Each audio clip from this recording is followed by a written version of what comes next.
Small Town and the Great Silence. Chapter 1. The Morning Route. The mornings in Pine Hollow didn't begin so much as they drifted awake. The sun came slow, easing its light over the flat Kansas fields until the world turned from gray to gold. The tractor might cough somewhere far off, a dog bark once, but mostly it was still. The kind of stillness that made your heartbeat sound louder than it should. Earl Jenkins liked that quiet. He'd been the mailman here for 32 years, and he'd come to believe that silence was part of the job. Not written in the handbook, but understood. Letters didn't need talking, they needed carrying. He arrived at the post office before dawn as always. The old clock above the counter had stopped at 5:47 a long time ago, but Earl never fixed it. The hum of the lights, the smell of dust and paper, the echo of his own footsteps. All of it felt like routine worn smooth. He sorted the mail by hand, same as he always had. Bills, catalogs, postcards from places people had never been. He still got letters addressed to folks who'd left town years ago. Or died. Mrs. Latham, gone last winter. The Hendersons moved to Ohio. The diner burned down. And yet, here they were. Their names printed neat and firm, refusing to disappear. He could have returned them to sender, marked them vacant, but he didn't. Earl slid each into its slot, bundled the stacks with rubber bands, and loaded his bag. There was something sacred about the weight of all that paper. Proof that the world remembered Pine Hollow existed. Outside, the air was cold and smelled faintly of cut hay. He climbed into his small white truck, the one with the blue eagle faded to a ghost, and turned the key. The route never changed. Up Maple, across Maine, past the school, out to Miller Road. As he drove, the town woke in small ways. Curtains twitched. A light flicked on in the diner's ruins. Some reflection maybe, but it made him slow down. A stray cat crossed the street. He stopped first at Mrs. Burnside's. The porch sagged, the paint curled, but she still waved from behind the window, always pretending she hadn't been waiting. "Morning, Ruth," he said, slipping her letters into the box. Next came the McCready place, empty. The lawn gone to seed, the flag still limp on the pole. He delivered their mail too, same as ever. Then came the Henderson house. The porch light was still on, though no one lived there. Always that light. Burning day and night, a small defiance against forgetting. He pulled over, sat for a moment. The truck engine ticked, wind in the weeds, then he got out. The box creaked when he opened it. Inside was dust and one spider web. He tucked the letters in carefully like he was tucking someone in for sleep. When he shut the lid, he rested his hand there a second. "Still here," he murmured. The words weren't for anyone else. Just a promise to the silence. Chapter 2. The Henderson House. The Henderson place sat a little back from the road, at the bend where Miller met the old county line. The mailbox leaned to one side like it had given up on standing straight. The paint on the porch peeled in long, white curls, and the screen door swung whenever the wind changed. Earl had stopped here every week for years, even after the family left. He didn't know why anymore, habit maybe, or something else, something smaller and more stubborn. He still remembered the first day the Hendersons moved in. Hot June afternoon, dust hanging in the air. Tom Henderson had waved from the driveway, sunburned and grinning. His wife, Lily, had been planting marigolds under the front window. Their boy, Evan, ran barefoot through the yard, chasing a paper airplane that never flew quite straight. They were good people, the kind that said hello even when they didn't have to.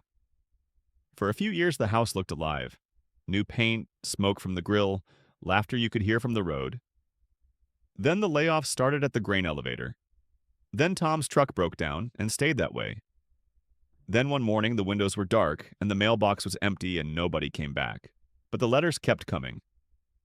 That morning, as he slipped another bundle inside the box, Earl saw the porch light flicker. It startled him more than it should have. The house had no electricity. The company cut it years ago. He stared a while. Maybe the wind, maybe his eyes playing tricks. He told himself not to make it a story. Pine Hollow didn't need more ghost tales, but he kept looking, and the light steadied, glowing soft and amber behind the curtains. He took off his cap, rubbed his face, and let out a long breath. "Guess someone's home again," he muttered. When he got back in the truck, the mailbag shifted on the seat beside him. One envelope slid free, landing face up on his knee. Claire Henderson, 104 Miller Road, Pine Hollow, KS 67072. The handwriting was careful, the ink faint and blue, the kind of pen people didn't use anymore. The postmark was from St. Louis, blurred by rain. He turned it over, no return address. He frowned. The Hendersons didn't have a daughter named Claire. He would have remembered. He knew every name that had ever lived on that road. The truck's engine idled, the smell of exhaust drifting through the cracked window. Earl looked back toward the house. The porch light was still burning. He thought about walking up, knocking on the door, asking if anyone had moved in. But the air had that heavy feel to it, like a moment you weren't supposed to disturb. So he didn't. He slipped the letter back into his bag and drove on. That night, after finishing his route, Earl sat at the kitchen table with a beer and the radio low. The announcer's voice was distant, almost swallowed by static. He stared at the notebook he kept, the one where he wrote the names of people who still got mail but shouldn't. He flipped through the pages. Latham? Deceased Burnside? Alive Henderson? Moved Claire Henderson? He underlined the question mark twice. Outside, the wind rose and the trees leaned. The house creaked like something alive. And for the first time in a long while, Earl Jenkins felt the town watching him back. Chapter 3. Letters to the Dead Knights in Pine Hollow came early that fall. By 6, the sky was already dimming, the air thick with wood smoke and the faint metallic smell of rain that never came. Earl sat at his kitchen table, the only lamp burning above him, and sorted through the day's leftovers, the envelopes he couldn't quite deliver. He kept them in an old biscuit tin, the kind his wife once used for sewing needles. Now it held 30 years of ghosts. Bills from companies that no longer existed. Postcards from people who had long stopped writing. Letters that had no home but his hands. He took one from the top, a small cream envelope addressed to Mrs. Latham. The handwriting was looping, old-fashioned. He knew she'd died last winter. He'd been one of the few at the funeral. He opened the letter slowly as if disturbing sleep. Dearest Ruth, it's cooling off here. The leaves are already red along the river. Sometimes I think of those Sundays we used to walk after church, when everything smelled like bread and dust. I hope you're keeping warm. Love, Marion. Earl folded it back up carefully, his fingers trembling just enough to notice.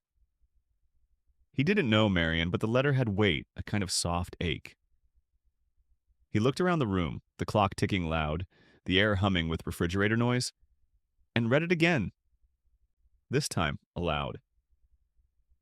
Dearest Ruth. His voice cracked a little. It sounded too human for the silence.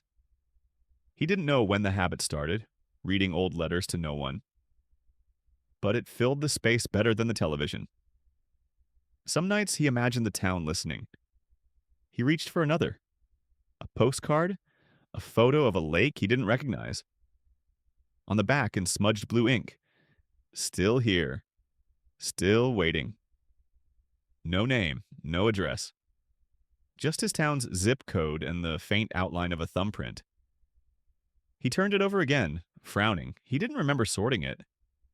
The postmark was faded, almost gone. He thought of the Henderson letter.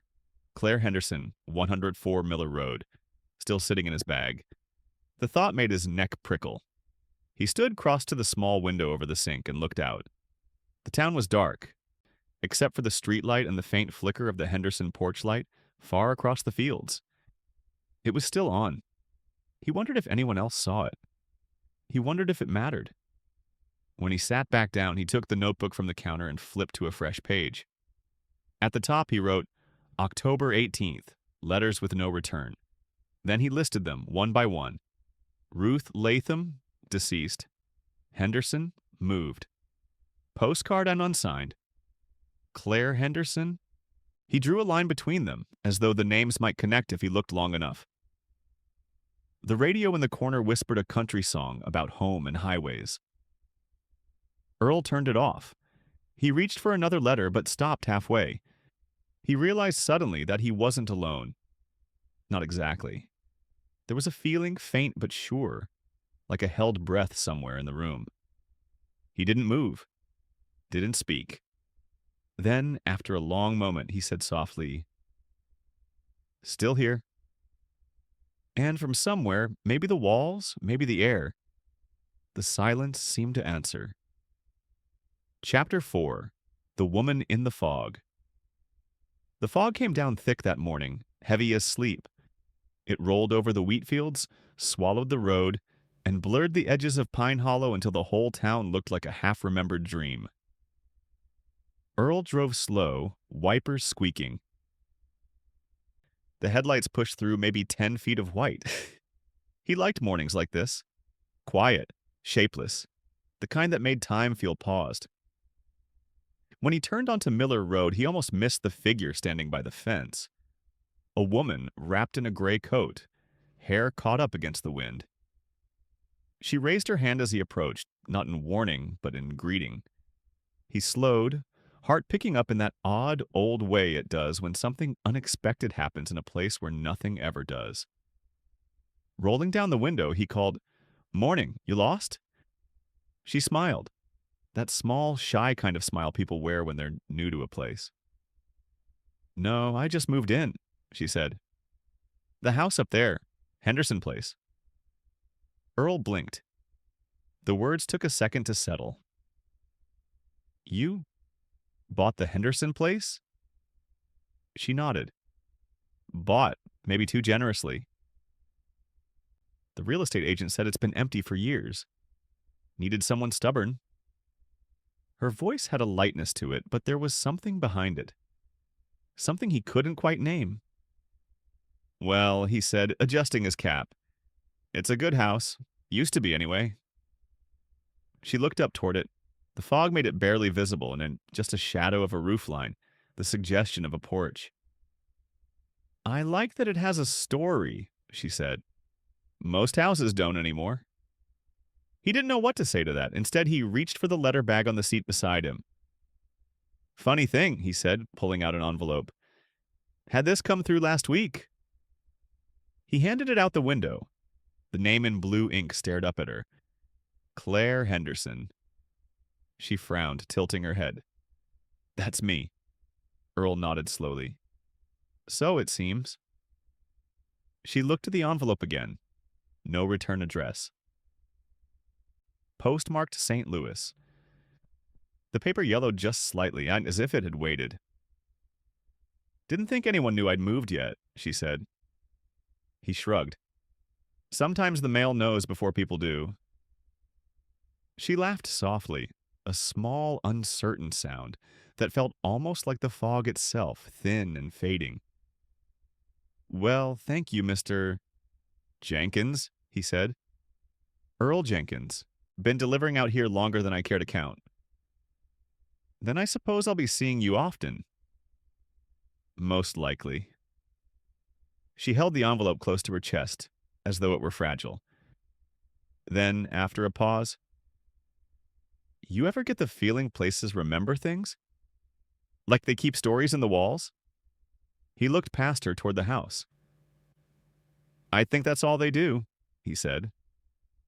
She smiled again, softer this time, and started back up the path. Earl watched her until the fog swallowed her completely. When he finally drove on, he caught himself glancing in the mirror, half expecting to see her still standing there. But there was only white and the faint outline of the mailbox, and the quiet hum of the truck. He didn't notice, not right away, that when she'd turned to go, she'd left footprints in the wet gravel, but only halfway. They faded before they reached the porch. Chapter 5. Conversations over fences. The fog lifted the next day, but the quiet stayed. Earl's route was the same, always the same, yet he found himself slowing down near Miller Road without meaning to. The Henderson house stood clear now in the pale sunlight. The porch light was off for the first time in years. A new curtain in the window, pale blue. The mailbox had been straightened. He pulled over. Claire was out front, kneeling by the garden bed that hadn't held flowers since the summer the Henderson boy left for college. Her coat hung open, and her hands were deep in the dirt, turning it over like something sacred. He got out of the truck. "You're early," he said. She looked up, smiling. "You too." He handed her a bundle of mail, a few catalogs, one letter from the county office, and a bright red flyer promising fast internet for rural homes. "Miracle of the modern world," he said, "though we still can't get it here." She laughed softly. "I think I like it that way." For a moment, neither spoke. Just the sound of wind moving through dry weeds and the slow, rhythmic scrape of her trowel against the earth. Then she said, "That letter yesterday. I opened it." Earl shifted his weight. "Yeah?" "It was empty," she said. Not blank, empty, like the paper wasn't meant for words. He frowned. Could have been a mistake. "Maybe," she said, brushing soil off her palms. But it felt old, the envelope, the smell of it, like it had been waiting somewhere a long time. He didn't answer. The way she said waiting made something in his chest stir, like hearing your own thoughts spoken by a stranger. They stood in silence a while. She went back to planting. He leaned against the fence post, hat pulled low against the morning sun.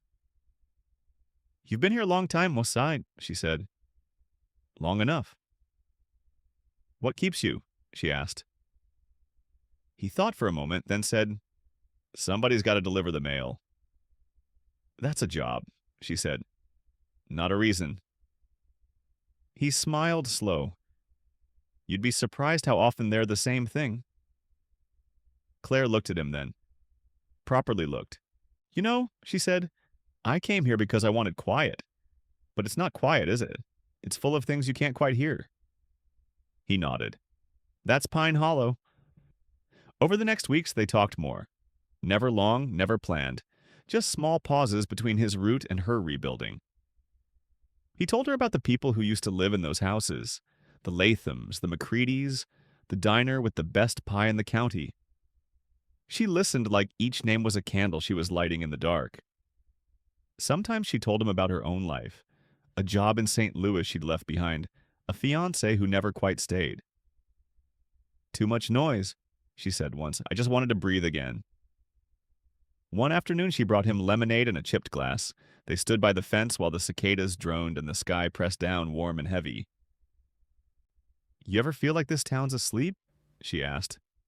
"Not asleep," he said. "Just dreaming. Some dreams last longer than others." She smiled at that. "You talk like a man who's seen ghosts." Earl looked out toward the fields where the light was turning the wheat the color of memory. "You deliver enough letters," he said. "You start to think everyone's still out there somewhere, waiting to hear from you." She tilted her head. "Maybe that's what the letters are for." He looked back at her then, and something passed between them. Not quite affection, not yet. Something smaller, quieter, but alive. When he got back into his truck, he saw the old notebook on the seat beside him. He opened it and added a line under the last entry. Claire Henderson, alive. Then, after a long pause, he added, "For now." Chapter 6. A Postcard from Nowhere. The wind came from the east that morning, warm and wrong for October. It carried the smell of rain that wasn't there and a sense of something about to change. Earl woke early before the alarm, before the world, and sat for a while at the kitchen table. The tin box of letters sat open beside his coffee cup. He didn't remember opening it. Inside, among the usual stacks of forgotten mail, lay something new. A single postcard, edges frayed, colors sun-bleached. He turned it over. There was no address, no stamp. Just 5 words written in a hand he didn't recognize. Still here. Still waiting. He felt a prickle along the back of his neck. The photo on the front was of a lake, smooth, silver water under a sky too bright for real life. He'd seen lakes like that out west long ago, but not here. Not near Pine Hollow. He checked the postmark out of habit. There wasn't one. The paper felt warm, as though someone had just written it. Earl set it down and took a slow drink of coffee. The bitterness steadied him. He looked toward the window. The morning fog clung low to the ground, thick enough to blur the mailbox outside. He thought of Claire, the way she had spoken about the house, about how places remember. Still here? Still waiting. He said the words aloud softly. They sounded different when spoken. Almost tender, almost a plea. Later that morning, he stopped by the Henderson house again. Claire was on the porch, a sweater pulled around her shoulders, reading something. When she saw him, she smiled, but the smile didn't reach her eyes. "You ever get mail that shouldn't exist?" she asked, before he could even say hello. Earl blinked. "What do you mean?" She held up a letter, the same one he'd delivered weeks ago. The one addressed to her. Only now the paper inside was filled. She handed it to him. The writing was fine, deliberate, and faint, like ink that had aged too many years. "Dear Claire, if you're reading this, you've come home. I knew you would. The house keeps what we leave behind. Don't be afraid of the quiet. It's just us, still listening." There was no signature. Earl read it twice, then again, slower. His mouth went dry. "When did the words appear?" he asked. "Last night," she said. "I swear it was empty before." She looked out over the field, the same direction he always did. The air shimmered slightly, heat and mist and distance blending into something unreal. "You think someone's playing a joke?" she asked. Earl wanted to say yes. He wanted to say there was always a reason. But the town didn't have enough people left for pranks, and nobody would know her address, not yet. He reached into his jacket and pulled out the postcard. "Found this on my table this morning," he said. She took it carefully, studied the front, then turned it over. Her lips parted slightly. "The handwriting," she whispered. "It's the same." They stood together for a long while, the postcard between them. The wind shifted again. Stronger now. The door behind her creaked open just a few inches. By itself. Earl glanced at it, then back at her. "Might be the draft." She nodded, but her hands tightened around the postcard. "Yeah," she said softly. "Might be." That night, back in his kitchen, Earl placed the postcard in his notebook. He couldn't bring himself to put it in the tin. He added a line beneath his last entry. Postcard, no sender. Same handwriting as Claire's letter. Then another written slower. Something's writing back. Outside, the wind died down, and for the first time in months, the Henderson porch light flickered on again, even though no one had touched the switch. Chapter 7. The Old Post Office. The post office was the oldest building still working in Pine Hollow. It had survived 3 mayors, 2 fires, and the slow unspooling of the town around it. On certain mornings, Earl thought the place breathed, as if the walls remembered all the names whispered through its windows. He came in early that Thursday before the sky had turned. Something in him felt unsettled since the postcard. He needed to look for something, though he couldn't have said what. The air inside was cool and dry. He switched on the light and the ceiling fan started its tired spin, stirring the scent of dust, glue, and time. He walked behind the counter and down the narrow hallway that led to the sorting room, a space few people ever saw. Stacks of old bins lined the walls, each marked with zip codes that hadn't been used in decades. At the back, under a row of unused mail slots, sat a locked drawer. He hadn't opened it since the previous postmaster retired, 15 years ago, maybe more. But the key was still on the chain he carried. He turned it slowly. The lock gave with a soft click, like an exhale. Inside, dust and bundles of undelivered letters wrapped in twine. Paper-browned, edges curled. He lifted one. The address was written in a firm, slanted hand. Earl Jenkins Pine Hollow Post Office, KS 67072. He stared at it. He'd never received mail at work, not personal mail. The postmark was from 1989. He'd been 28 then. He turned the envelope over. No return address. He hesitated only a moment before tearing it open. Inside, a single sheet, yellowed and thin. You'll know when the letters start answering. Don't stop delivering. It's the only thing keeping the town alive. No signature. Earl sank onto the stool beside the drawer, the paper trembling slightly in his hand. He read it again, then again, slower each time. The words were his life written backward. He looked around the sorting room, at the shelves, the shadows, the quiet hum that seemed to live in the air. Had he written it himself? Forgotten? Was it some old training joke? A postal legend? He set the letter down and pulled another bundle from the drawer. Different handwriting, different years, but the same kind of message. Half warnings, half instructions. They all spoke of Pine Hollow as if it were a living thing, a heart that needed to be kept beating, one envelope at a time.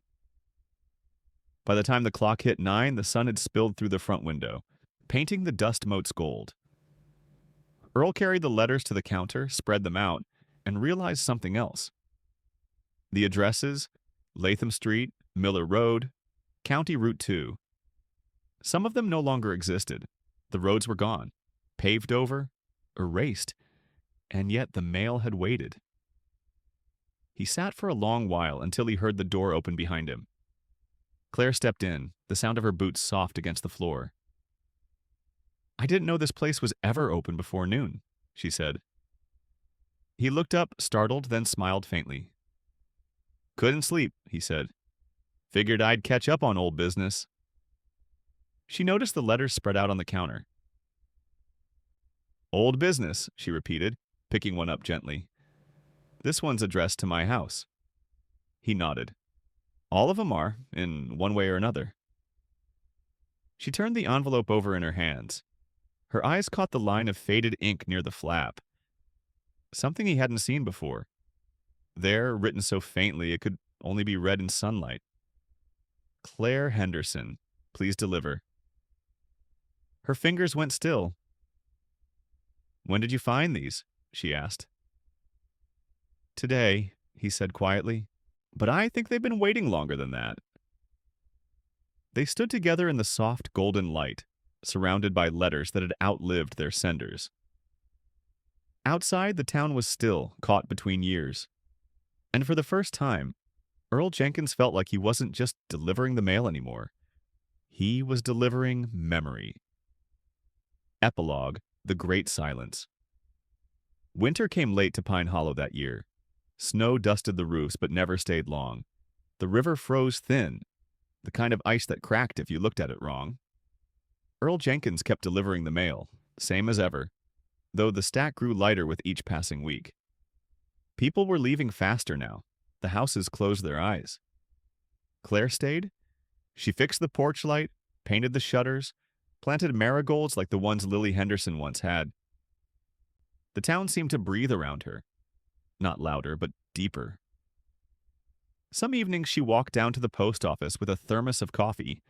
Earl would be inside, sorting letters that had no destinations, his hands moving slow, reverent.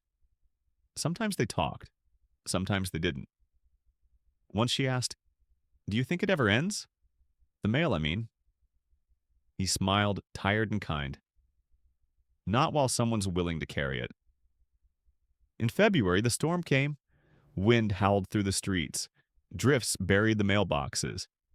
Earl's truck got stuck by the river and he walked the rest of the way, one hand shielding his face, the other clutching his satchel. He made every stop. Burnside, Latham, Henderson. At the last house, he left 3 envelopes in the box. One addressed to Claire, one to himself, and one with no name at all. He stood there a long time.